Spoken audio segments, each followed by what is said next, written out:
Bagusan deh.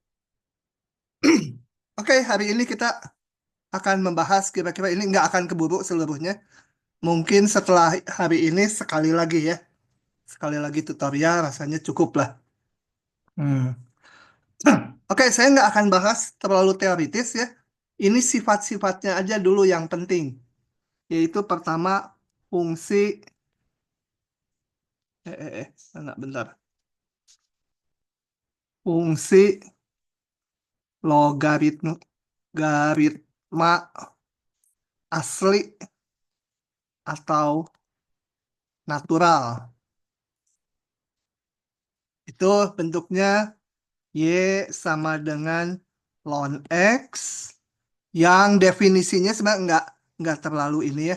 Saya pakai abu-abu aja eh, untuk operasionalnya. Sorry, kegedean. Untuk operasionalnya ini eh, nggak terlalu ini. Hmm, seperti DT. Yang penting sifat-sifat ln-nya nanti. Nah, kita punya sifat bahwa turunan dari ln X ini sama dengan seper X. Bahkan, oh bukan bahkan, coba langsung contoh aja. Contoh, ini, kalau saya punya sekarang fungsinya, Y sama dengan ln misalkan sin X. Nah, bagaimana mencari turunannya? Selalu kalau ln sesuatu, itu turunannya seperdia. Seperdia maksudnya apa?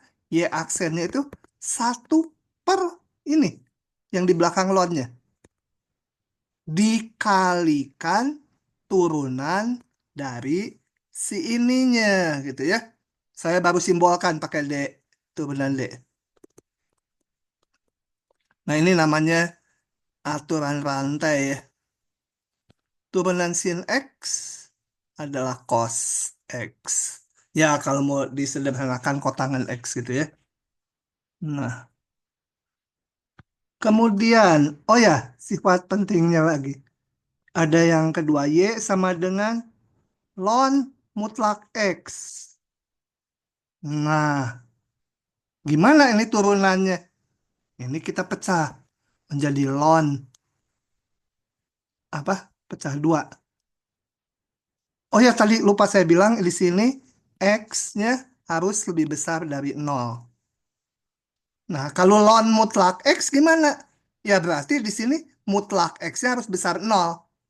Berarti X-nya nggak boleh nol. Negatif boleh ya? Ini negatif boleh nih. Sorry. X-nya boleh negatif ya. X boleh nggak bertentangan dengan ini. Karena yang harus positif itu adalah bagian ininya nih yang saya merahin. Nah, kita lihat bahwa yang bagian saya merahin akan positif kalau X-nya nggak nol. X-nya min 5, ini kan mutlak jadi 5. Nah, ini bisa kita tuliskan sebagai gini. Kalau dibuka mutlaknya. Kalau X-nya negatif, dia harus diminkan dibuka mutlaknya. Untuk X yang kecil nol. Menjadi ln tetap X kalau X-nya udah besar nol. Nah, kalau dicari turunannya, ya turunkan satu-satu. Kembali kayak soal satu. Ln min X turunannya satu per min X kali turunan yang ininya. Kali min satu. Sedangkan yang bawah ln X per X aja. Nah, ini kalau disederhanakan, sorry, kalau mau lengkap ini nulisnya gini ya. X yang kecil nol, ini X yang besar nol. Kita lihat ini hasilnya, ternyata ini jadi seper X juga. Jadi Y aksennya bisa disatukan karena sama-sama seper X. Tapi X-nya tidak boleh nol itu ya. X kecil nol digabung X besar nol.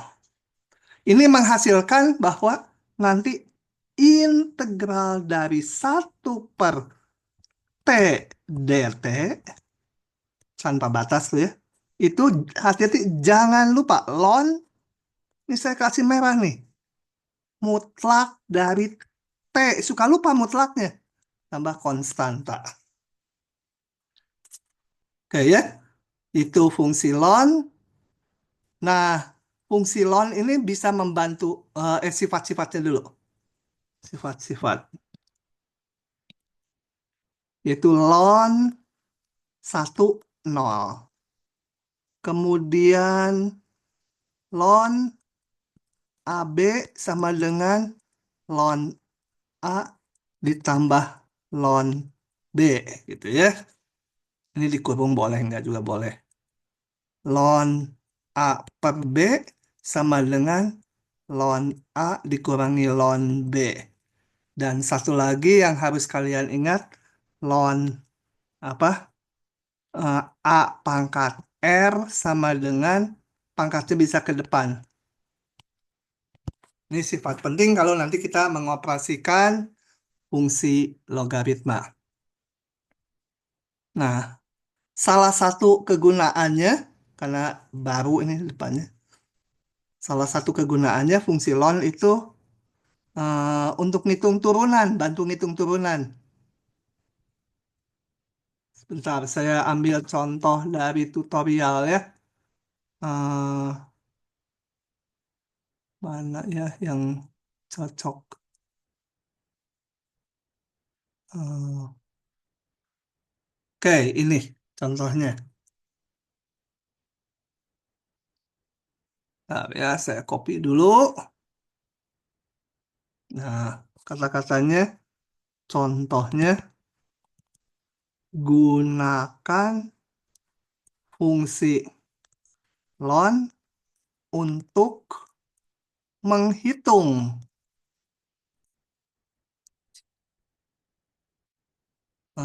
ini y aksen dari ya, sebentar, stop dulu. Nah, ini dari fungsi ini. Nah, kalau kalian nanti di ujian diberikan fungsi seperti ini, tentukan turunannya, mau pakai fungsi ln boleh, mau enggak juga boleh. Diturunkan seperti biasa. Turunan pembilang, U aksen V, min UV aksen dibagi V kuadrat boleh ya. Tapi kalau diminta gunakan fungsi ln, itu caranya ini, ikuti ini. Meskipun contohnya satu, nanti saya akan kasih contoh kedua, tapi polanya selalu seperti ini caranya ya. Kalau pakai fungsi ln, kita lonkan kedua ruas. Ln Y sama dengan ln X. Aduh, sebentar. Ln X kali X min 1 kuadrat dibagi eh, X pangkat 3 min 1 gitu ya. Dilonkan. Nah, gunanya dilonkan karena apa? Nanti ini bisa disederhanakan pakai sifat-sifat di atas. Oke, masih luas kirinya ln Y. Luas kanannya kita lihat ini. Pembagian. Pembagian minus. Nanti yang kali jadi tambah. Jadi saya bisa nulis sebagai ln X ditambah ln X min 1 kuadrat dibagi dikurang ya. Dikurang ln akar X pangkat 3 min 1 gitu ya. Kalau bagi jadi kurang. Mau disederhanakan lagi bisa. Ln X tambah pangkat bisa ke depan. Ini juga kan pangkat setengah ini ya. Jadi min setengah ln X pangkat 3 min 1 gitu ya. Nah, setelah itu, setelah disederhanakan ruas kanannya, kita turunkan. Kita turunkan terhadap X. Terhadap X. Nah, yang kiri nggak X. Ininya ln sesuatu. Selalu ingat kayak di atas tadi. Ln sesuatu turunannya selalu 1/dia kali turunan ininya. Jadi kalau diterapkan di sini, yang kiri 1/Y kali turunan Y-nya. Turunan Y ya Y aksen. Itu yang mau kita cari. Kalau kanan udah dalam X semua langsung ln X per X. Sebenarnya boleh kali turunan ini juga turunan itu ya 1. Ya. Ln sesuatu lagi yang ln X min 1 jadi 1/X min 1 kali turunan ini. Turunan ini 1. Jadi nggak ditulis juga nggak apa-apa. Setengah. Ln X pangkat 3 min 1, 1/X pangkat 3 min 1 kali turunan dari ini. 3X kuadrat. Ya. Jadi polanya ruas kiri selalu gini kalau gunakan fungsi ln untuk menurunkan. Dari sini kita susun Y aksennya sama dengan Y dikali yang ruas kanan ini ya. Nah, itu. Sini. Ya, ini tinggal susun aja. Y-nya ganti fungsi semula. Y-nya ganti fungsi semula ini. Diganti X min 1 kuadrat per akar X pangkat 3 min 1 yang ininya saya tulis 1/X ditambah 2/X min 1 min 3/2 X kuadrat dibagi X pangkat 3 min 1 gitu ya. Oke. Oh ya, satu rumus penting saya lupa. Karena turunan mutlak ini juga ada sifat integral. Udah. Itu yang sifatnya ini. Saya pikir saya lupa. Oke, ini diamati dulu menurunkan pakai fungsi logaritma. Ya, kalau nggak paham tanya. Kan dia, paham nggak? Kan dia mana orangnya? Paham, Pak? Ah, oke, yang lain ya, yang lain contoh kedua. Kalau saya punya fungsi yang pangkatnya ada X-nya lagi. Misalkan apa? X. Nanti di belakang itu. Sorry. Udah gitu aja dulu. Kemudian fungsi inverse. Ya. Fungsi inverse. Fungsi inverse. Itu awalnya saya punya Y sama dengan Fx. Ini Fx-nya harus fungsi satu-satu. Apa itu fungsi satu-satu? Atau injektif? Atau yang menulis satu satu itu bukan satu dikurangi satu ya, satu-satu gitu ya. Itulah fungsi yang sifatnya gini. eh, dia naik terus atau turun terus gitu ya.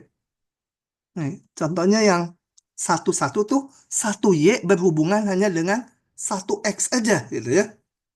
Terkoneksinya dengan satu X. Ini satu-satu maksudnya. Kalau ini, saya punya fungsi seperti ini. Nah, itu satu-satu tuh, kalau kita ambil Y-nya satu, X-nya dapat satu. Di mana aja Y-nya satu, satu. Ambil Y di sini, nah X-nya satu. Ya, panahnya ke sana, ambil Y dulu. Kalau yang nggak satu-satu, contohnya ini. Y sama X kuadrat. Nah, ini nggak satu-satu. Kenapa? Ambil satu Y di sini, X-nya. Oh, bisa yang ini pasangannya. Bisa juga yang ini. Gitu ya. Ini satu nilai Y gitu. X-nya bisa dua. A1, A2. Ini nggak satu-satu. Tidak satu-satu. Ini fungsi satu-satu. Nah, kalau kita punya fungsi satu-satu cirinya, F itu eh, apa? Fungsi bukan. Eh, F itu fungsi satu-satu cirinya itu adalah F monoton naik murni atau F monoton turun murni ya. Kenapa demikian? Coba kita lihat ilustrasinya. Jadi ingatnya lewat pola. Kalau ada grafik fungsi gini, ini monoton satu-satu ya. Tapi begitu dia naik, kemudian turun, nggak jadi satu-satu, gagal di sini kan. Satu Y, X-nya 2. Jadi kalau dia naik, harus naik terus. Kalau turun, harus turun terus. Ini bikin gagal nih. Yang lain, kalau yang memenuhi, dia misalkan fungsinya turun, lenggak-lenggok nggak apa-apa kayak gini ya. Pokoknya turun terus. Nah, satu-satu. Naik terus satu-satu. Nah, untuk apa fungsi satu-satu? Fungsi satu-satu itu kita mau membuat fungsi inverse. Nanti variabelnya Y, nilai fungsinya si X-nya. Ngebalik gitu. Kenapa syaratnya satu-satu? Karena yang namanya fungsi satu variabel Y, nanti X-nya harus dapat satu. Nggak bisa dua kayak gini. Nah, harus yang kayak ini. Satu Y, satu X, satu Y, satu X. Kita lihat contoh. Ini teori ringkas ya. Contohnya, fx sama dengan x pangkat 3 tambah satu. Gitu ya. Itu dulu. Tambah x lah. Apakah tulisannya? Apakah f satu satu atau injektif? Nah, gimana menguji? Itu kalian harus kembali ke alat di semester apa? Bukan semester satu. Di sebelum UTS. Sebuah fungsi itu akan naik terus kalau turunannya positif. Akan turun terus kalau turunannya negatif. Masih ada kecualian satu kalau seperti ini. Y sama X pangkat 3. Dia masih satu-satu, tapi turunannya di sini nol ya. X pangkat 3 itu kan turunannya 3X kuadrat, di sini nol, tapi dia masih satu-satu. Jadi kalau hanya ada turunannya nol di satu titik, masih nggak apa-apa. Oke.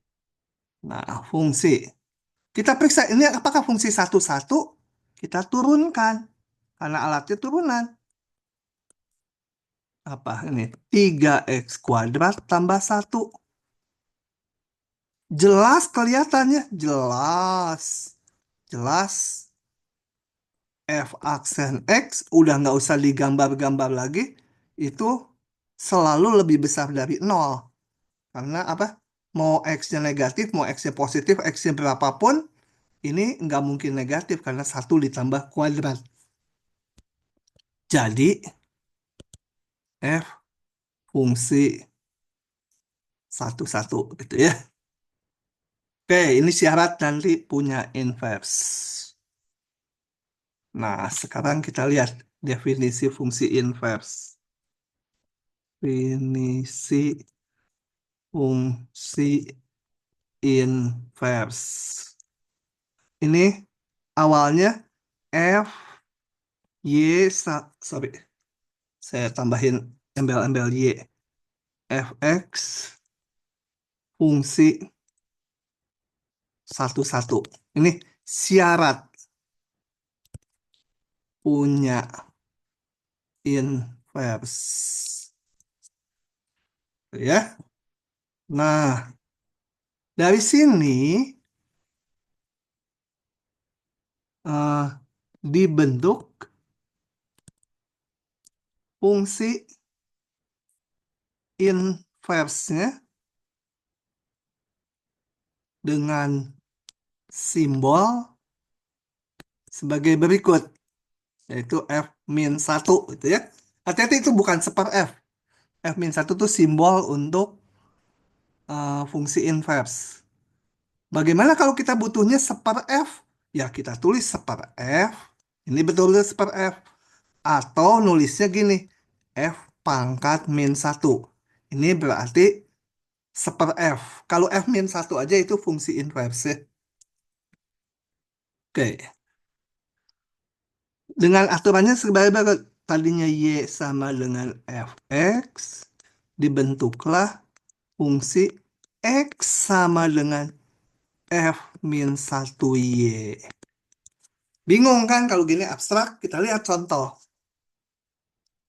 Contoh. Nih, contohnya. Yang pertama dulu. Yang gampang. Y sama dengan X pangkat 3. Ya, oke. Pertanyaannya, apakah F... sorry, sorry. Mana F-nya nggak ada. Sebentar. Ini harus lengkap. Y sama Fx. Aturannya X pangkat 3. Apakah F punya inverse? Bila punya,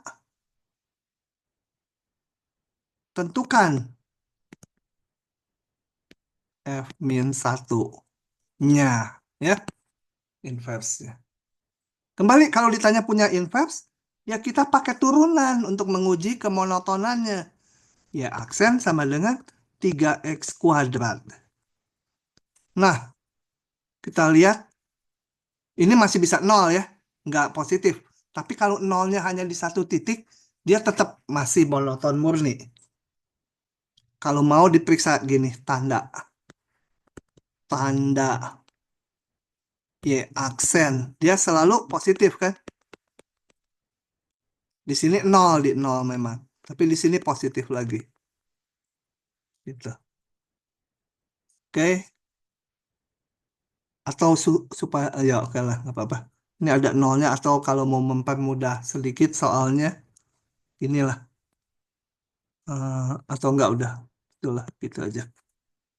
Jadi, Fx monoton naik. Low positif, kecuali di satu titik. Satu titik nggak apa-apa. Jadi, kalau monoton naik, Fx ini fungsi satu-satu. Jadi, F min satunya ada. Ini syarat kalau ditanya ya. Nah, bagaimana menentukan inverse? Menentukan inverse itu dari hubungan Y, jangan pakai Fx ya, pakai Y berapa X-nya, berusaha berusaha menyatakan X sama dengan berapa Y gitu. Berapa Y. Jadi X dinamakan dalam Y. Nah, coba kita lihat. Dari sini saya jalankan. X sama dengan kiri kanan saya pangkatkan sepertiga menjadi. Nah, inilah yang dinamakan fungsi inverse. Gitu ya. Tuh fungsi inverse. Fungsi inverse ini nggak perlu kalian tukar. Ini tidak perlu ditulis ini. Nggak perlu nih. eh, ditukar gitu. Jadi Y sama dengan 3 akar X gitu. Ini menjadi F min 1X. Ini nggak perlu. Kecuali berhubungan dengan grafiknya. Ya. Kenapa nanti sebentar jelasnya. Jadi yang penting di fungsi inverse ini terserah nih. Yang penting F min 1Y ngitungnya diakarkan pangkat 3. Akar pangkat 3 ini ya. Jadi boleh aja saya tulis F min satunya pakai variabel U. Ya ininya 3 akar U. Jadi yang penting aturannya itu. Mau nulis F min satu T sama dengan 3 akar T. Betul juga. Tapi kalau pengen pengen gitu saya dalam X itu 3 akar X boleh juga gitu ya. Kayak gini. Kalau di SMA seringnya diginikan gitu. Nah, sebenarnya kalau nggak berhubungan dengan grafiknya, nggak perlu gitu ya. Kemudian apa? Grafiknya. Grafik fungsi inverse yang perlu diketahui. Nah, kalau mau menggambar grafiknya, baru ini sebentar, saya pakai kata-katanya. Kalau F dan F min satu mau digambar grafiknya di apa koordinat yang sama, maka keduanya menggunakan variabel yang sama. Apa ini saya nulis ini artinya apa? Gini, kita lihat yang contoh tadi. Yang pertama, fx sama dengan x pangkat 3 itu ya. Y sama dengan fx. Nah, tadi inverse-nya adalah ini. Nah, karena mau digambar di grafik yang sama, yang fungsi inverse juga kita nyatakan dalam X. Jadi kita pakainya ini. Bentuk yang ini, nggak pakai bentuk yang ini. Karena pengen sama-sama variabel bebasnya yang horizontalnya. Gitu ya. Oke, jadi gambarnya adalah nggak akan saya turunkan lagi ya. Gambarnya kalau X pangkat 3 kalian harus sudah mahir. Ini Y sama X pangkat. Sorry. Ke GeoGebra aja ya. Gambarnya jelek. GeoGebra bentar. Kita loading dulu GeoGebra-nya. Nah, kalian harus sudah mahir nih GeoGebra. Bukan. Menggambar eh, F eh, X pangkat 3. Grafik X pangkat 3. Sudah harus mahir tuh. Seperti itu ya. Nah, inverse-nya itu adalah cerminan dari grafik semula terhadap garis Y sama X. Jadi saya gambar dulu Y sama dengan X gitu ya. Ini saya gambarnya pakai sebentar. Kemana ya settingnya? Hmm, ini kok menu settingnya nggak muncul? Bentar, bentar, bentar. Oh, ada di sini jauh. Sebentar. Ah, itu settingnya. Tadi ini saya pakai garis-garis putus saja. Nah, itu. Oke. Ini zoom supaya kelihatan ya sama X pangkat 3 yang hijau. Nah, inverse itu tinggal ini dicerminkan nih. Kalau yang ini kita cerminkan terhadap garis Y sama X, dia menjadi gitu ya. Melengkung gitu nanti. Yang ini juga cerminkan. Nanti jadi cerminnya ke sana itu ya. Yang ini cerminkan, nah itu adalah fungsi inverse-nya. Kalau di GeoGebra saya nggak bisa nulis F-1, jadi pakai fungsi G aja. Tadi inverse-nya adalah 3 akar X. Jadi X pangkat kurung 1/3 gitu ya. Nah, eh, oh sorry. Ya sama X-nya kehapus. Ini jangan G berarti. Ya sama X-nya kasih H. Kasih nama baru. Ini, sorry, saya ganti lagi. Y sama dengan X tadi. AX sama X. Nah, ini tadi karena pakai dua nama yang sama. Ini baru inverse ya. X pangkat 1/3. Nah, tak lain adalah ini. Yang hijau dicerminkan jadi ini. Yang hijau sini cerminkan jadi sini. Gitu ya. Nah, ini adalah gambar fungsi inverse. Nah, yang penting sekarang lagi. Itu, saya mau gambarkan jadi saya crop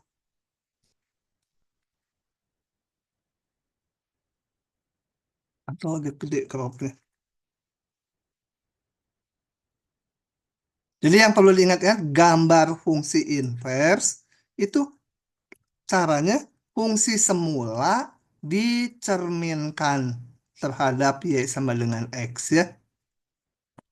Jadi ini yang hijau Y sama dengan Fx, yang oranye ini Y sama dengan F min 1X.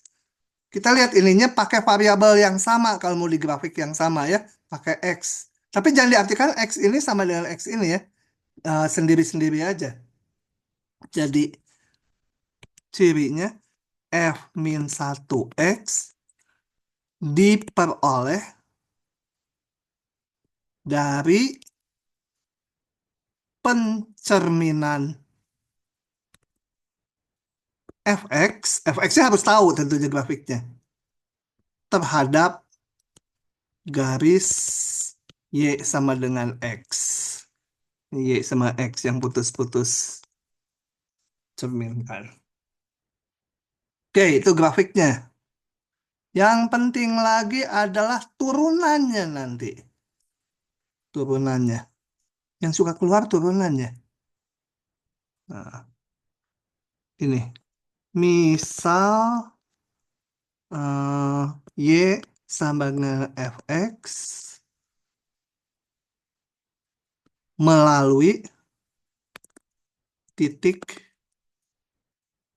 A, B. Grafik F misalkan, sekarang udah lepas ya grafik fungsi inverse sudah, sekarang mau turunannya. Y sama fungsi Fx melalui titik AB. Artinya apa? Kalau kita gambar ini ada titik A, ini titik B, grafiknya melalui titik AB. Ini. Artinya FA sama dengan B. Nah, kalau kita mau menghitung turunannya di titik B, sorry, turunan fungsi inverse ya. Oh, turunan fungsinya mah gampang, fungsinya udah ada. Fungsi inverse mau diturunkan, tapi hati-hati ini hubungannya. Ini B itu sama dengan, ini rumusnya, turunan fungsi semula di titik A. Itu ya. Oke, ini rumus turunannya. Contoh, contoh. Contohnya ini, misalkan sebentar, saya punya ini contoh yang gampang aja satu dulu. Eh, Fx sama dengan X kuadrat ditambah 8 atau eh, apa 6. Tapi itu nggak satu-satu. Nggak apa-apa, supaya satu-satu saya batasi. X-nya hanya yang lebih besar dari 0. Sehingga dia fungsi satu-satu. Lalu hanya sepotong gitu. Hmm. Atau supaya satu-satu di mana-mana pangkat 3 aja. Jadi ini nggak perlu. Itu dulu. Dua, dua, satu. Ya, oke. Nah, gini. eh, Tentukan, itu kan pertanyaannya, turunan fungsi inversnya diturunkan di titik 7. Nah, gimana itu ya? Turunan fungsi inversnya di titik 7. Itu kalian tahap awal, masukkan dulu ke rumus ini. Ya, tahap awal menentukannya F min 1 aksen di titik 7 itu harus 1 per F aksen di titik berapa ya? Ini saya sebut titik A gitu ya, kayak rumus di atas. Kita akan menghitung turunan fungsi inversnya pakai turunan fungsi biasanya, fungsi semula. Tapi A-nya berapa? Jangan sama-sama 7. Itu yang suka kejebaknya. Nah, kita jadi di sini harus dicari apa ini? Ini. Kalau gini artinya ini tadi. Jadi F dicari A supaya F A ya ini F A ini sama dengan B sama dengan 7.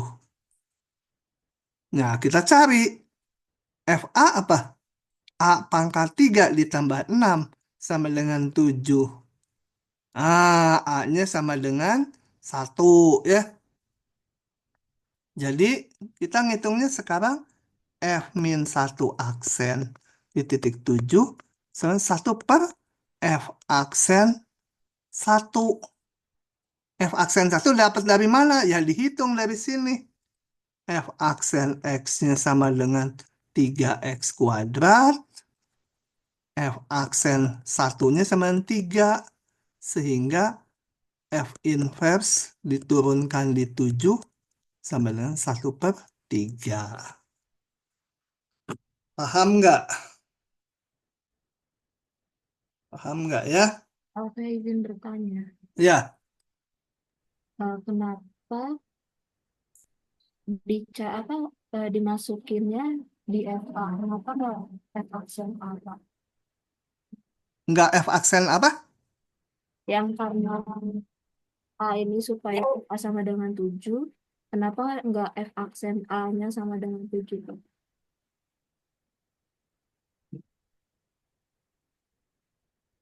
Enggak. Kita lihat ini rumusnya. Ini. Rumus ini bisa dipakai dengan syarat ini harus memenuhi ini. Saya gedein. F A-nya harus 7. 7 lagi. Harus B ya. Ya, B-nya 7 di sini. Ini dulu harus dipenuhi. Ininya jangan dimasukkan 7. Yang bawah jangan dimasukkan 7. Dimasukkan titik berapa ini harus dicari. Nah, kenapa demikian? Ini hubungannya ya harus diturunkan lagi nanti. Saya nggak bicarakan penurunannya di sini. Tapi memakainya. Tadi kamu kenapa nggak F aksen ini A-nya sama dengan 7? Enggak. Enggak. F aksen A-nya 7 dari mana itu? Kita harus Oh, mencari titik ininya nih. Ya. Oke. Bisa dihayati? bisa, Pak. Oke ya. Begitu. Mau contoh Bapak yang izin bertanya, ya? untuk contoh soal yang sebelumnya yang bagian eh mau mencari len yang di atas,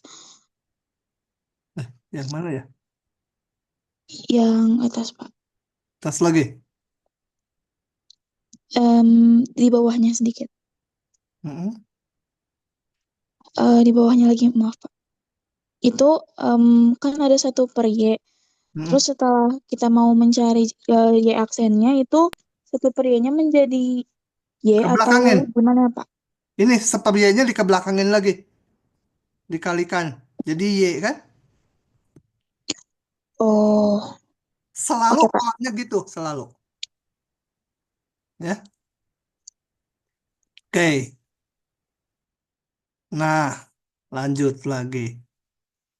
Jadi ingat, turunan fungsi inverse hubungannya seperti ini. Hati-hati, makanya makanya dikasih merah itu.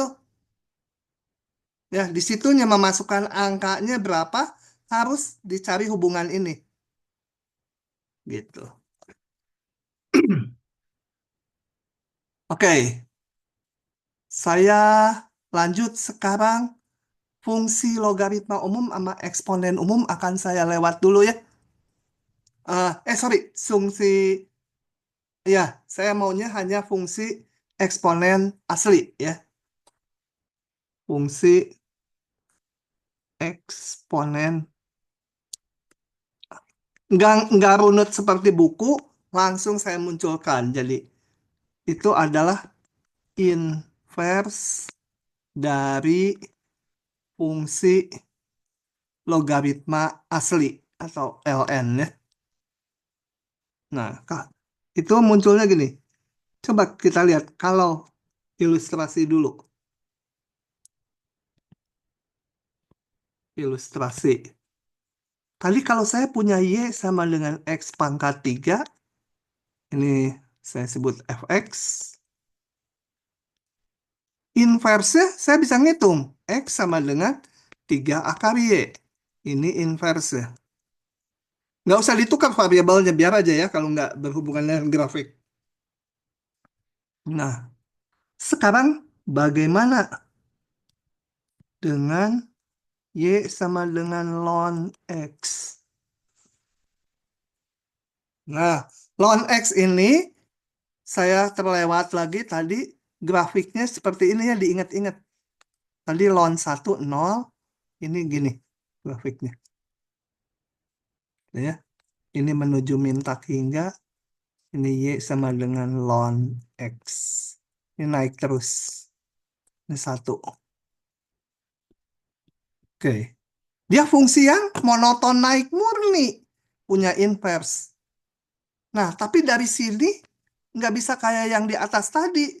X-nya berapa ya? Oh, nggak bisa, mau dioperasikan gimana?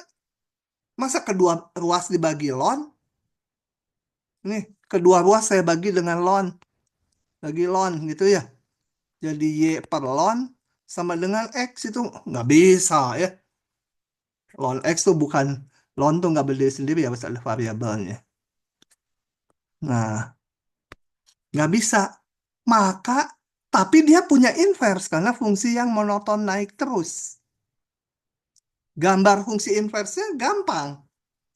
Tinggal tarik Y sama dengan X, cerminkan. Cerminkan 1 di sini, dicerminkan dari 1 di sini. Lengkung bawah ini jadi lengkung bawah ini. Warna lain ya, inverse. Ini malah mendapatkan grafik fungsi inverse lebih gampang. Tinggal cerminkan aja gitu kan. Nah, tapi gimana ekspresi fungsinya? Maka karena nggak bisa dirumuskan kayak X pangkat 3 menjadi ini, disebutlah fungsi baru. Tapi ini saya tambahkan fx gitu ya. Y sama dengan fx sama ln x. Fungsi inverse-nya itu x sama dengan, disebut fungsi baru ya. Ini fungsi inverse-nya.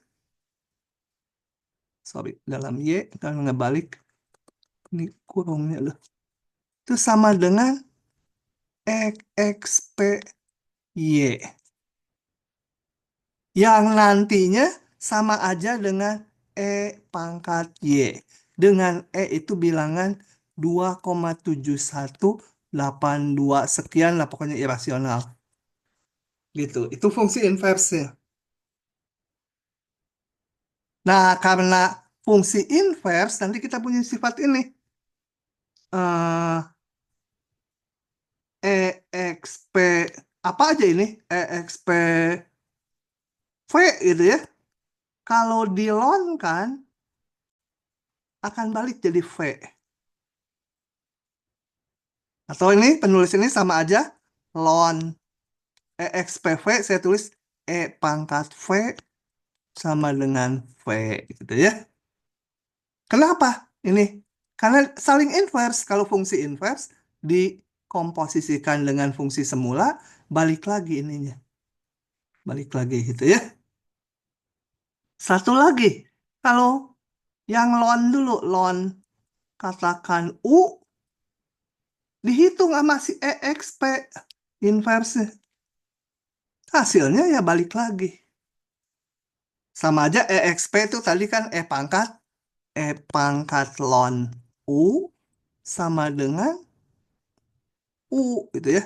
Oh ya, U saya tuh nggak ada kupingnya, V saya tuh ada kupingnya. Jadi kadang-kadang nulis U gini, kadang-kadang nulis U gini. Tapi kalau ini V gitu ya. Ini V nih. Ini juga V saya. V itu pokoknya ada kupingnya saya. Bedakan dengan U. Nih, pentingnya ya. Oke, yang lain-lainnya kalian dulu harus isi sendiri dari teorinya. Ini yang penting sekarang. Eh, eksponen. Sebentar. Oh, eksponen punya sifat gini. Sifat-sifat. E pangkat 0, 1. E pangkat A tambah B sama dengan E pangkat A eh, kali E pangkat B. E pangkat A min B kayak pangkat biasa aja ya. E pangkat A dibagi E pangkat B gitu. Oke. Itu dulu nanti itu ini alat-alat untuk ke nanti pertumbuhan eksponensial. Turunannya, turunan dari E pangkat X ini dirinya sendiri ini ya. Nah, jadi kalau ada E pangkat, turunannya apa? Dirinya sendiri. Gitu. Kalau ln tadi sepernya. Gitu ya. Contoh, turunan, so pakai ini aja. Y sama dengan E pangkat X kuadrat. Nah, Y aksennya apa? E pangkat itu dirinya sendiri. Kali, kalau ininya bukan X, kali turunan ini. Si pangkatnya ini. 2X gitu ya. Nah, oke. Yang kedua, kalau kita mempunyai fungsi yang ininya bukan E, tapi ganti bilangan lain. Misalkan apa? X tambah 1 pangkat X pangkat 3 tambah sin X. Nah, yang ditanya Y aksennya. Kalau kita menghadapi fungsi yang pangkatnya ada X-nya, mau nggak mau harus pakai rumus yang pertolongan ln di atas mana tadi ya. Nah, pola ini harus diterapkan. Paling gampang. Ya. Tapi kalau yang dalam kurungnya ini konstanta masih ada. Itu fungsi logaritma umum yang nggak akan saya bahas di sini. Tapi kalau yang rumus paling manjur, ini dilonkan. Lon, tekniknya selalu gitu ya, lonkan kiri kanan,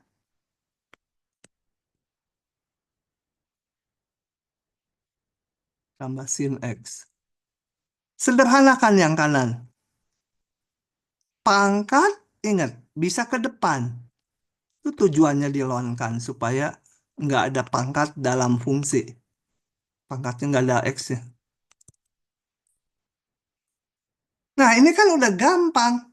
Ini perkalian dua fungsi polinom sama trigonometri Ini satunya ln. Turunkan sekarang. Turunkan terhadap X. Ln jadi apa? Ingat, ln seper kali turunan si Y-nya. Kalau ln X, ya hanya seper X. Kalau bukan X, ya harus dikalikan turunannya ini.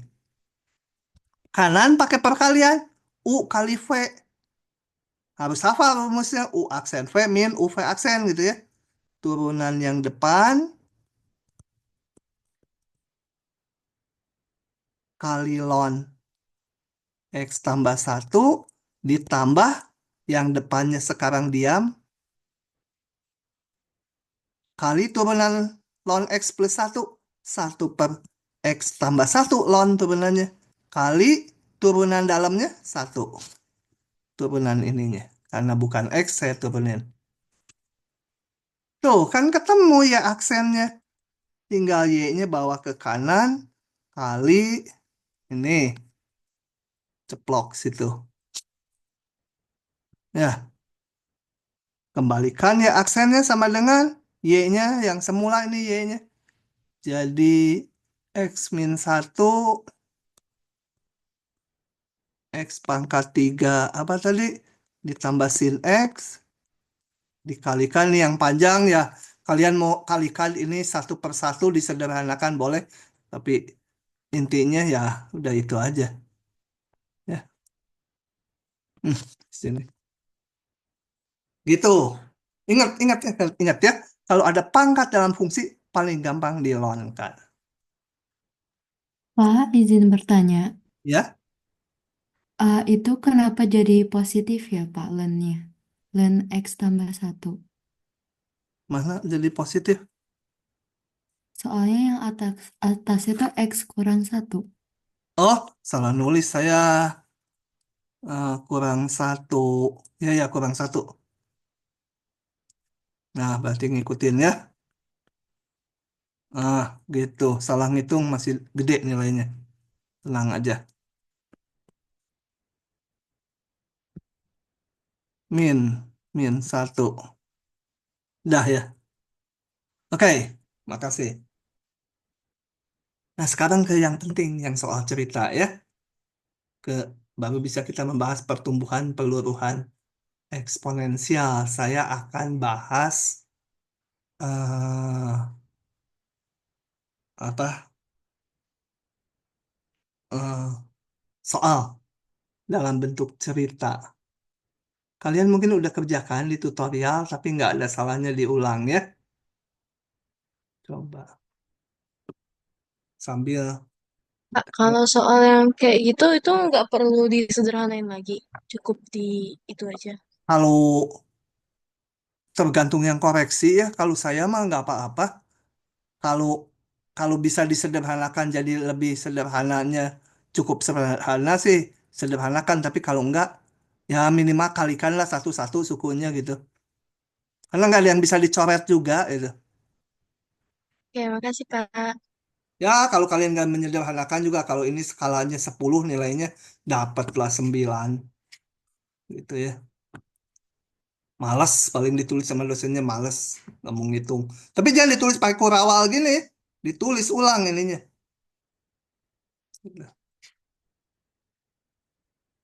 Oke, saya akan membahas sekarang mengenai pertumbuhan eksponensial atau peluruhan eksponensial dan satu lagi itu hukum pendinginan Newton ya. Oke, saya bahas dari tutorial saja. Nah, soal nomor 21. Mungkin udah pernah dibahas di sama tutornya, nggak salahnya kita bahas lagi supaya lebih mantap gitu ya.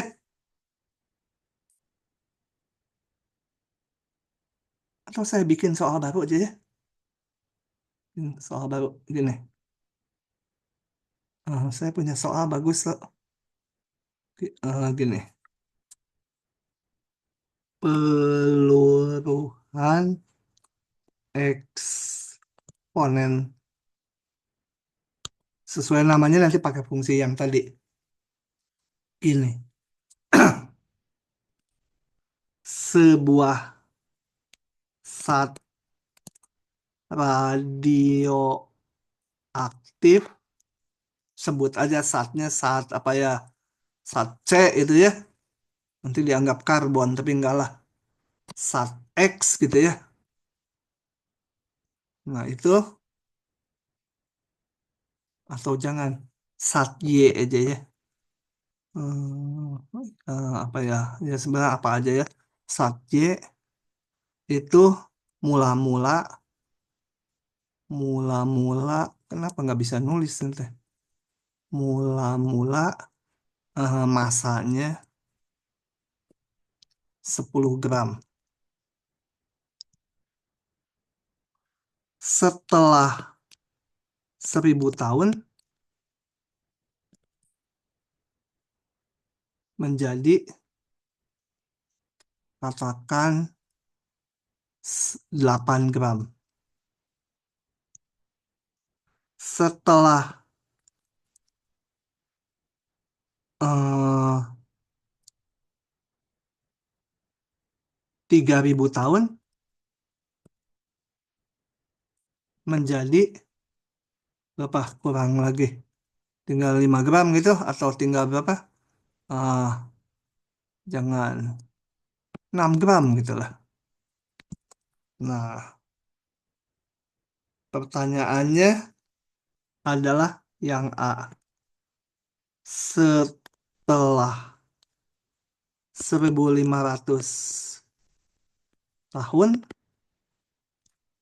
berapa sisanya? Yang B, berapa waktu paruhnya? Waktu paruhnya itu adalah waktu yang dibutuhkan menjadi tinggal setengahnya. Tadinya 10 jadi 5, itu berapa lama itu ya? Oke. Nah, itu kita pakai pertumbuhan eksponensial. Itu cirinya gini. Misal eh, jumlah zat atau massa zat itu Y ya, sesuai soal. Itu peluruhan eksponensial itu mengatakan laju perubahan Y, laju perubahan jumlah Y ya, terhadap waktu itu sama dengan konstanta kali jumlah zatnya. Ingat, Y itu jumlah zat. Jadi laju perubahan jumlah zat sebanding, kalau sebanding itu sama konstanta, kali jumlah zat saat itu. Berapa Y-nya jangan dimasukkan 10. Kan Y-nya bergantung waktu. Gitu ya. Nah, berapa konstantanya? Nggak tahu, hanya diberikan data ini. Nah, coba kita hitung. Ya.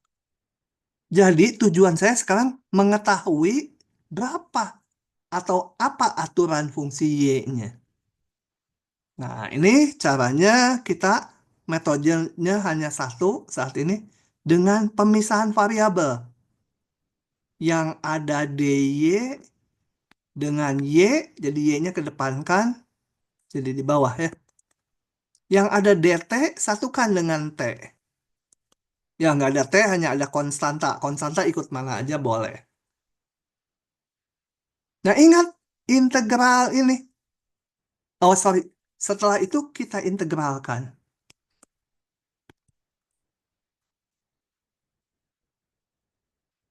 Saya peroleh, hati-hati, integral seper Y itu bukan ln Y ya. Ln mutlak Y. Nah, kalau ada dua integral tak tentu gini, konstantanya di salah satu aja nanti. Yang kanan aja saya pakai konstanta nanti hasil integralnya. H, dt integralnya T. Ditambah konstanta. Lah, yang ruas kiri nggak usah tambah konstanta. Tapi saya bukan mencari ln Y. Saya mau mencari berapa Y-nya. supaya setelah sekian tahun tinggal saya masukkan T-nya 1500, Y-nya berapa. Jadi saya harus keluar fungsi Y-nya. Gimana? Ada mutlak lagi. Wah, susah. Nah, kita lihat ke masalah realnya. Jelas Y itu pasti positif kan? Kalau Y-nya udah nol ya nggak ada lagi saatnya. Nggak ada lagi yang meluruh. Ya, nggak akan berkurang lagi. Jelas Y-nya. Sehingga untuk apa? Kalau Y-nya positif, ln mutlak Y sama aja dengan ln Y. Nah, ini memudahkan kita. Sehingga saya punya hubungan ln Y, KT, tambah C. K dan C konstanta ya. Nah, kalau ada ln, mau keluar Y-nya. Pakai rumus. Mana unvers ini? Saya punya ln Y tadi. Y-nya ingin keluar. Gandeng dengan eksponen atau dengan E pangkat sama aja. Ya, E pangkat sama eksponen itu sama. Saya E pangkatkan kedua ruas.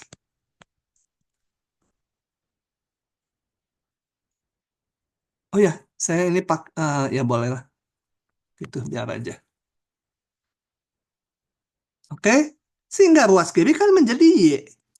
Karena E dan ln saling invers.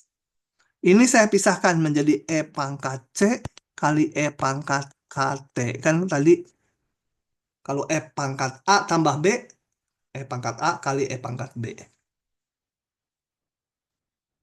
Nah, sekarang waktu T-nya 1500 tahun, bisa nggak ngitung Y-nya? T-nya 1500 tahun.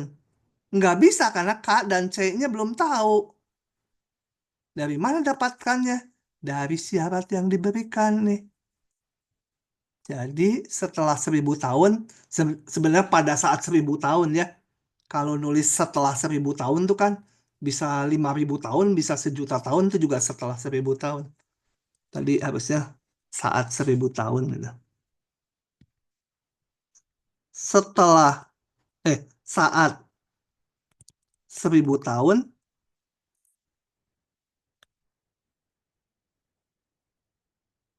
eh, jangan, saya kebanyakan syaratnya, kebanyakan ini, sorry. Eh, ini yang 6 gram nggak perlu ini rasanya. Kebanyakan, nggak diperlukan. Saya pakai yang mula-mula dulu nih, yang mula-mula. Yang mula-mula. Saat T-nya sama 0, Y-nya ada 1000. 10. Ya. Artinya apa? Jadi, Y-nya 10 kalau T-nya 0. Gitu ya. Saat T 0, T-nya 0, Y-nya 10. Ini E pangkat 0 itu 1. Jadi saya dapat E pangkat C-nya 10. Oke. Jadi saya sekarang dapat Y sama dengan C-nya E pangkat C-nya 10.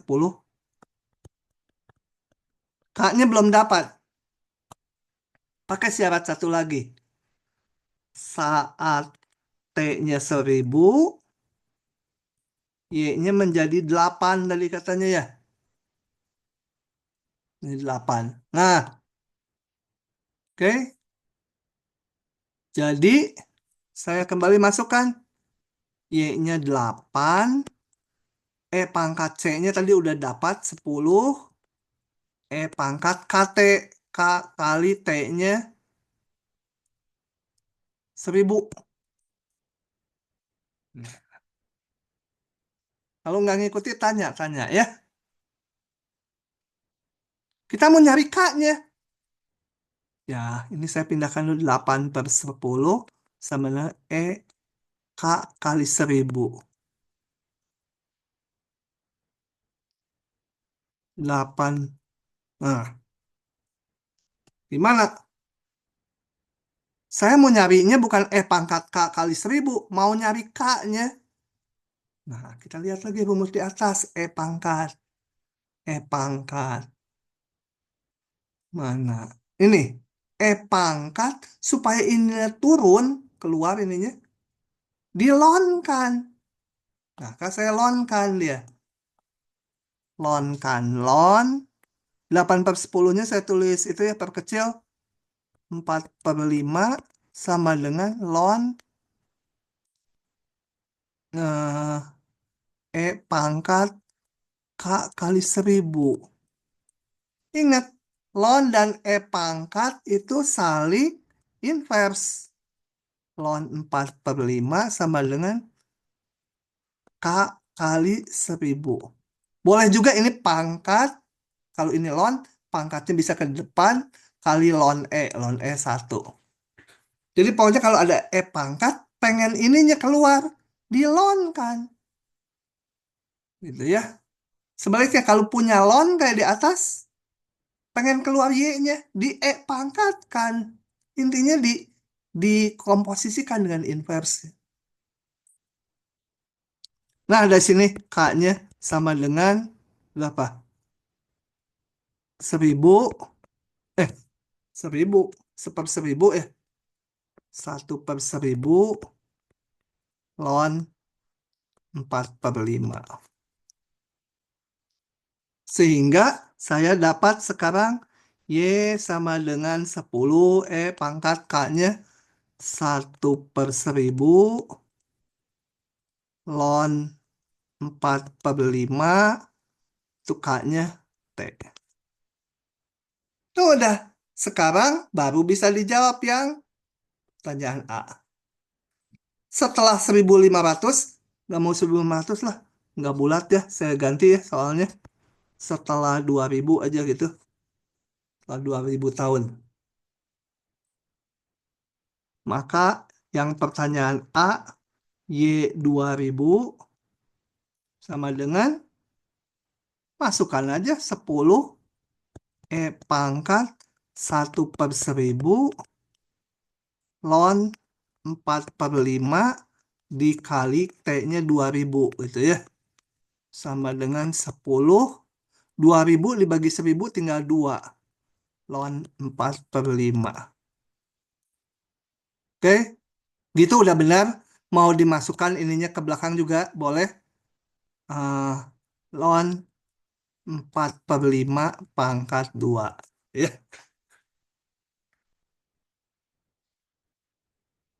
Coba sampai sini dulu, kalau ada yang mau ditanyakan, saya buka dari atas.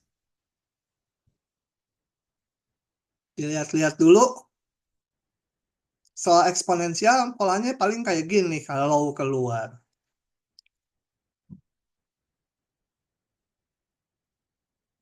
Ini kelihatan rumit, sini saya hanya mencari konstanta memasukkan ini ya. Tentunya harus mahir. Jangan lupa ln pangkat sesuatu, dia bisa keluar gitu ya pangkatnya. Kalau ln Y mau dikeluarkan Y-nya, di pangkatkan kedua ruas. Oke, kita jawab yang B-nya. Mana? Gedein lagi ya. Berapa waktu paruhnya? Berarti ngitungnya gimana nih? Berapa waktu paruhnya? Ada yang usul nggak? Coba yang B. Gimana ngitungnya? Saya udah punya nih solusinya ini. Berapa waktu paruhnya? Pak, izin bertanya. Ya, Itu yang jawaban yang A, itu E-nya hilang. E-nya hilang kah, Pak?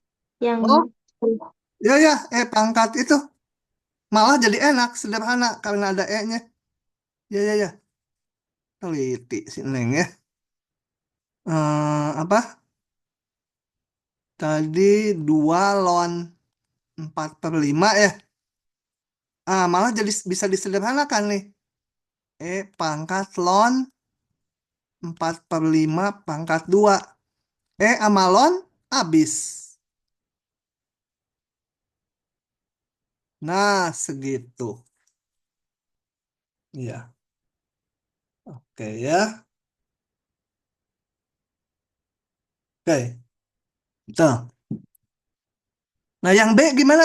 Yang barusan tanya untuk mendapatkan yang B, berapa waktu paruhnya? Apa yang harus dihitung?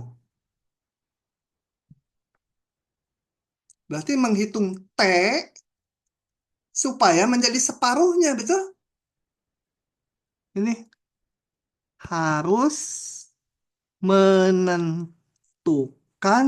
T-nya berapa. Ini kan waktu paruh tuh T. Sehingga sat menjadi setengahnya dari awal ya. Setengah dari awal. Jadi berapa? Berarti Y-nya 5. Y-nya menjadi 5. Awalnya kan 10 Y-nya. Nah, tinggal kita masukkan ke rumus ini lagi. Y-nya menjadi 5. Pangkat 1/1000 ln 4/5 kali T-nya berapa gitu kan? Oke. Gimana nih ngitungnya? Ya, supaya ini saya tulis dulu 5/10 pangkat 1/1000 ln 4/5. Aduh, pusing ya. Itu ikuti aja. Pangkat supaya saya mau nyarinya T-nya. Berarti ininya harus turun. Di ln kan kedua ruas. Ln setengah ya. 5/10-nya saya bikin setengah. Menjadi ln pangkat 1/1000 ln 4/5 dikalikan T. Nah, ln setengah, ln sama di rendeng tinggal ini. Turun dia. Nah, dari sini kan T-nya bisa dihitung tuh. Menjadi kali silang jadi 1000 ln setengah dibagi ln 4/5 gitu kan ya. Oke. Bisa disederhanakan? Bisa kan? Apa? Ln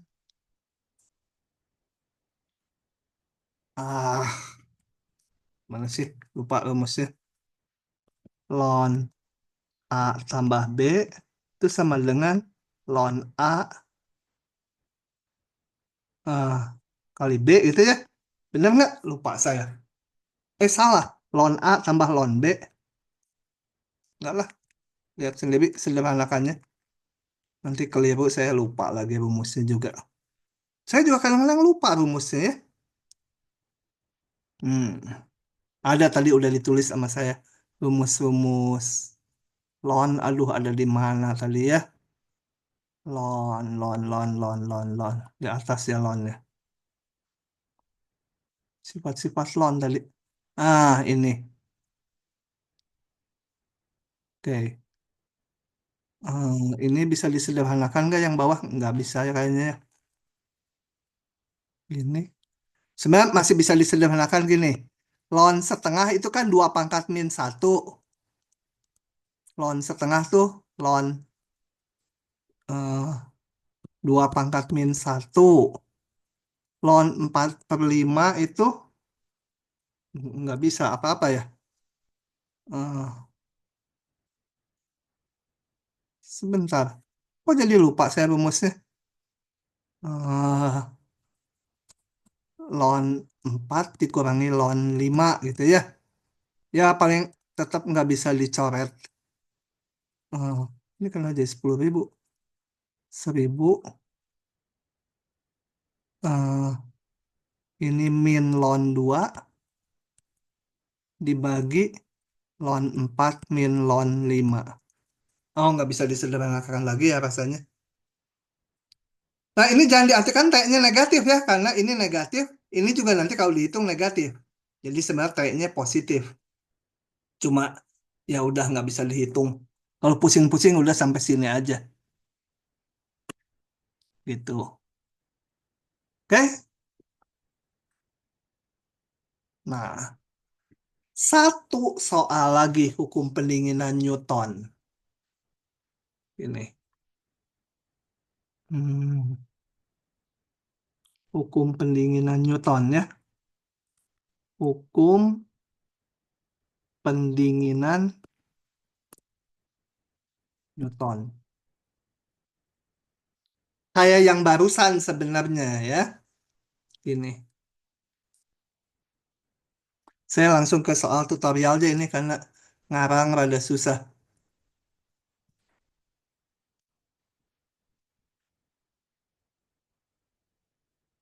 Hukum pendinginan Newton itu gini. Kita lihat. Sebuah benda diletakkan di luar rumah pada musim dingin. Sehingga temperaturnya menjadi -20 derajat Celcius. Pada pukul 8 pagi, jadi ya baca dulu aja ya. Benda tersebut dibawa ke dalam, bentar-bentar. Ini skalanya saya jangan kegedean. 8 pagi, benda dibawa ke dalam ruangan temperaturnya 24. 5 menit kemudian menjadi 0 derajat. Tentunya naik ya, karena temperatur ruangan 24 derajat, temperatur benda -20. Nah, pada pukul berapa temperatur mencapai 16 derajat. Jadi yang akan kita lihat adalah saat mulai benda dimasukkan ke dalam rumah ya. Oke. Jadi ini bendanya dimasukkan ke dalam rumah. Saya set pukul 8 pagi sebagai T sama dengan 0. Sebenarnya T 0-nya mana aja, tapi paling gampang pada saat benda dibawa ke rumah, ke dalam ruangan, itu anggap T-nya 0. Jadi tetapkan,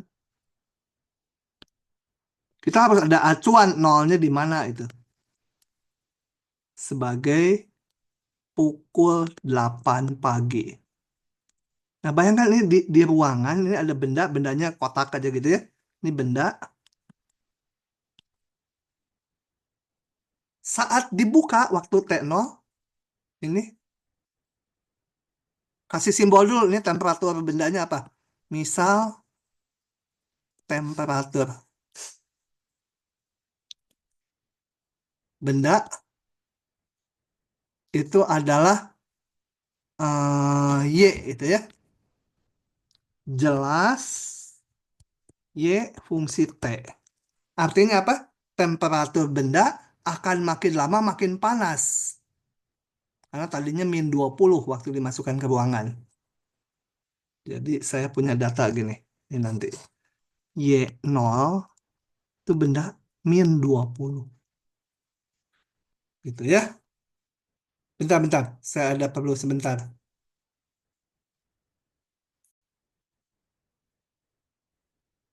Nah, Y0 -20 paham ya? Saat benda dimasukkan ke ruangan, temperatur benda ini.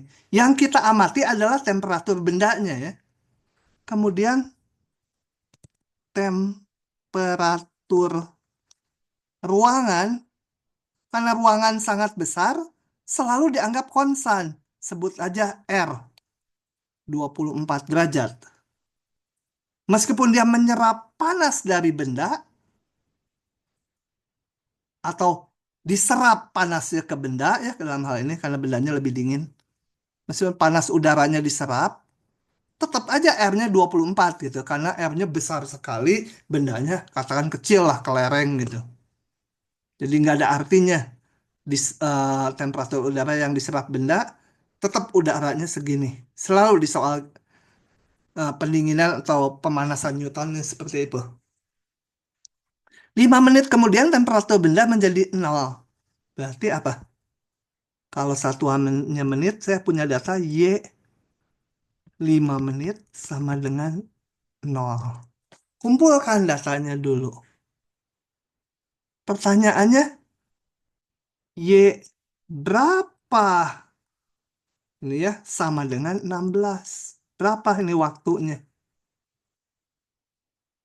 Oke, nah, hukum pendinginan Newton tuh mengatakan gini, perubahan temperatur benda terhadap waktu, kayak tadi peluruhan sama aja ya, hanya beda di ruas kanannya itu sama dengan konstanta, kalau tadi kali Y, kalau ini beda, kali Y min temperatur lingkungannya.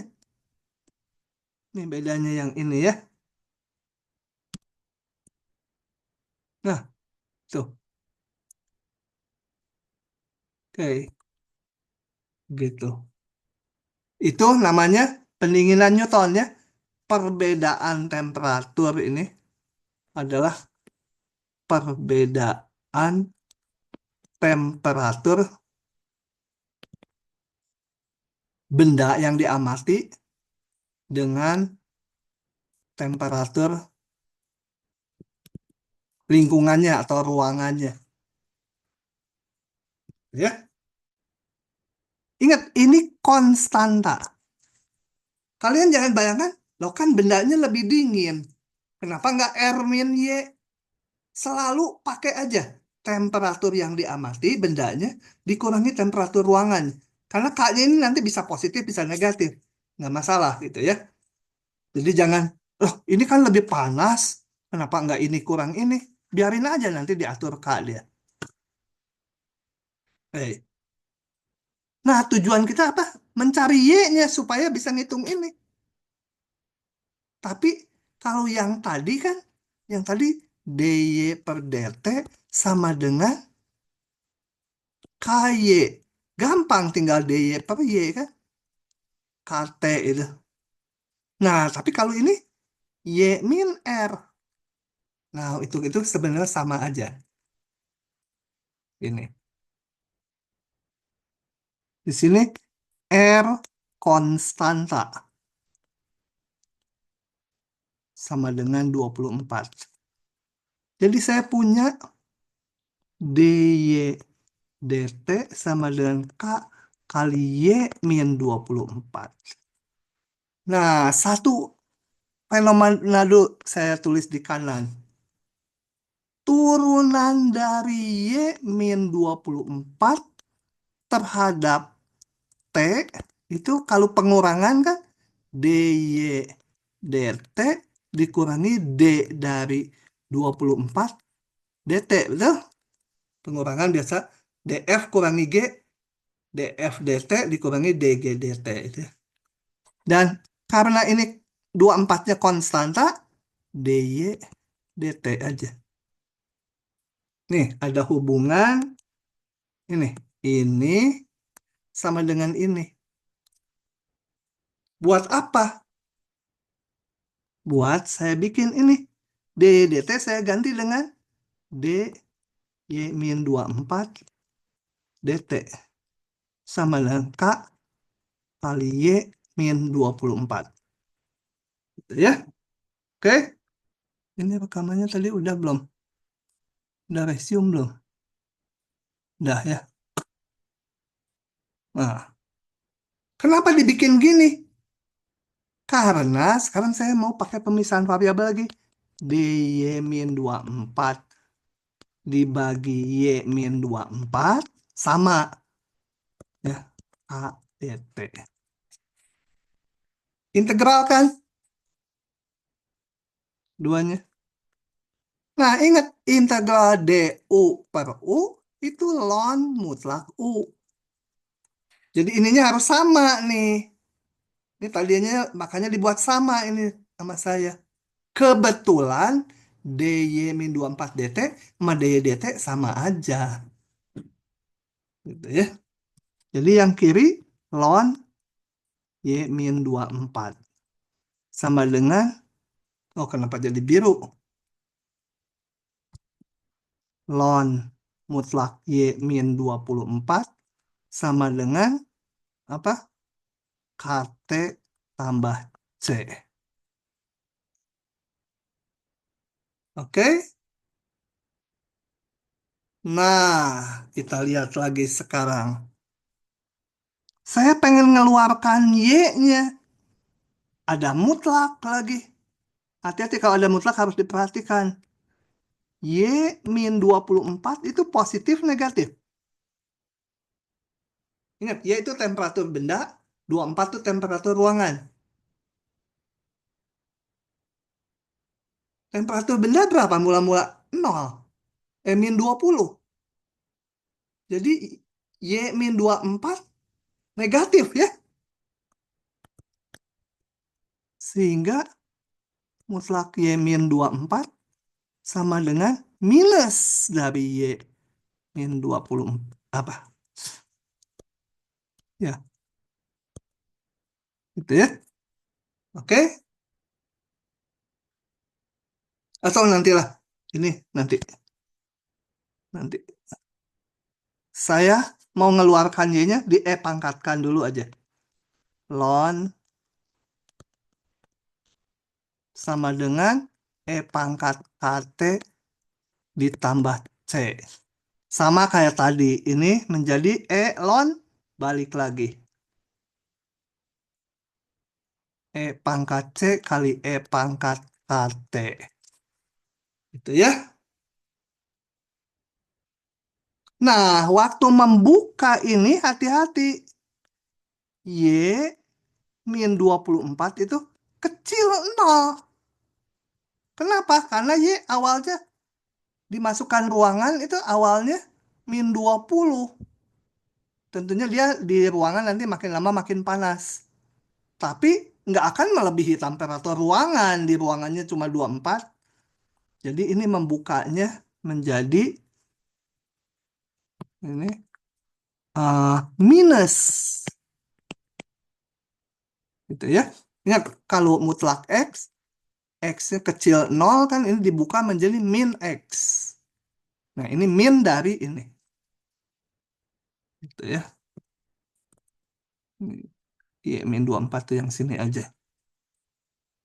Jadi mutlak kalau di dalamnya negatif mau dibuka ya ada minnya. C E pangkat KT. Saya maunya Y-nya. Jadi Y susun Y min Y-nya ke kanan. Ininya berarti masih 24 dikurangi E pangkat C kali E pangkat KT. Kalau saya nggak salah ngitung lah ya. Ini soal hitungan aja.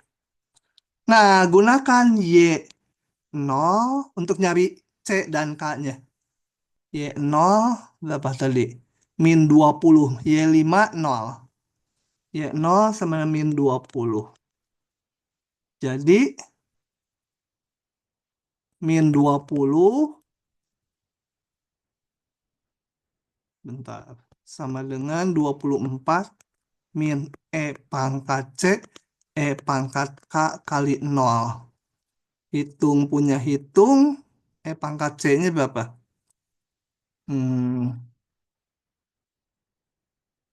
Ke kanan E pangkat C-nya ini 1 ya.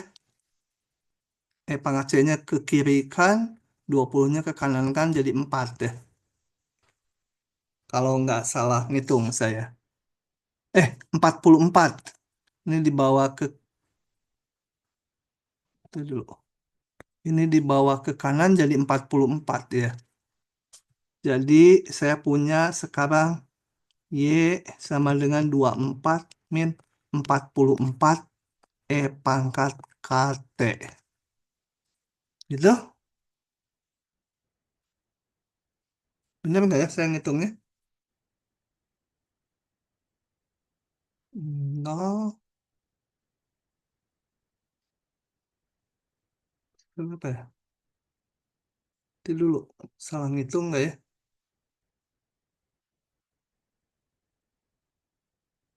Ya, kalau salah ngitung udahlah ya. Pokoknya caranya gini. Kemudian Y, berapa? Satu lagi diketahui setelah 5 menit tadi. Y5 0. Ini saya buru-buru, aduh habis pergi. 0. Masukkan lagi. 0 sama dengan 24 min pangkat C-nya tadi 44 pangkat KT. Nah, lihat soal yang sebelumnya dihitung K-nya berapa. Ya, caranya lihat soal sebelumnya. Kemudian setelah K-nya dapat, kita hitung Y berapa sama dengan pertanyaan soal 16. Berarti saya masukkan 16 sama dengan 24 min 44 pangkat eh, K-nya udah dapat ya, kali T. T-nya didapat. Lihat soal sebelumnya lagi mendapatkan T-nya. Ini kalian teruskan gitu supaya lancar. Kalau nggak di ujian nggak lancar bikin giniannya. Tapi ini kayaknya saya ada salah hitung. Coba di sini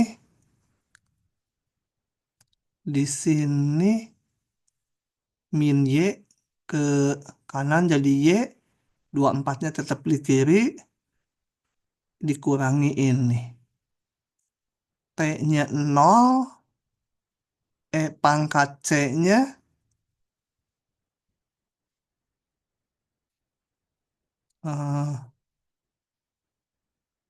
so ya, pangkat C-nya 44.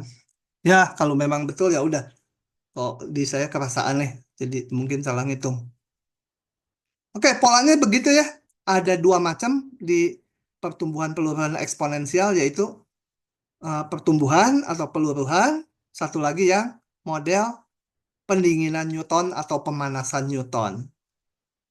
Begitu. Moga-moga bisa ditangkap. Silakan kalau mau ada pertanyaan, Kok maaf mau tanya, ya. yang di len mutlak itu berarti kita harus lihat di dalam mutlaknya itu kurang dari 0 atau enggak ya? Ya, waktu dibuka mutlaknya. Harus. Oke, Harus. makasih Penting. Pak. Kadang-kadang soalnya kayak ini nanti jebakan. Langsung aja Y-24 ya nggak boleh. Oh, itu Y-nya diambil dari yang diketahui di soalnya. Y-nya, Pakainya yang Y-nya mah variabel. YT ini ya, YT. Berubah-ubah Y-nya. Tapi meskipun berubah-ubah, kan pada saat awal segini. Kalau disimpan di dalam ruangan, maka temperaturnya akan menaik, betul? Tapi ya, selalu lebih kecil dari 24 kan? ya Pak. Gitu ya. Baik Pak. Makasih Pak. Oke. Eh, Nanti kalau ada salah saya ini ya, saya ada sesuatu yang aneh ya. Eh, itu dulu. Ada yang aneh di sini. Jawabannya nantilah revisinya. Nggak keburu sekarang. Tapi pola jalan matematiknya seperti ini. Ini nih di sininya nih. Apakah 24 min Y ya? Nantilah. Hitungannya dulu aja kalian mahirkan. Nah, kita sekali lagi nanti penting. Persamaan diferensial orde 1. Itu juga sangat penting.